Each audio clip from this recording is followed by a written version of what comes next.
வணக்கம். வழங்குபவர் அருட்தந்தை பால் ராஜ்குமார். எதிலும் பெருநலம் நாடு, ஏங்கும் மனங்களை தாங்கு, என்றும் இறைவன் வருவான் உன்னோடு. தலைக்குனிவு.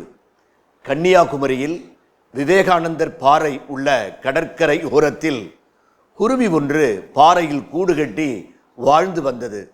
ஒரு நாள் குருவி இரை தேடச் சென்ற சமயத்தில் கடல் அலையினால் வைத்திருந்த முட்டைகள் தண்ணீரில் அடித்துச் செல்லப்பட்டது.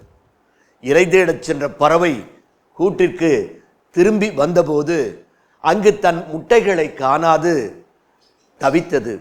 முட்டைகளை தேட ஆரம்பித்தது. ஆனால் முட்டை கிடைக்கவில்லை.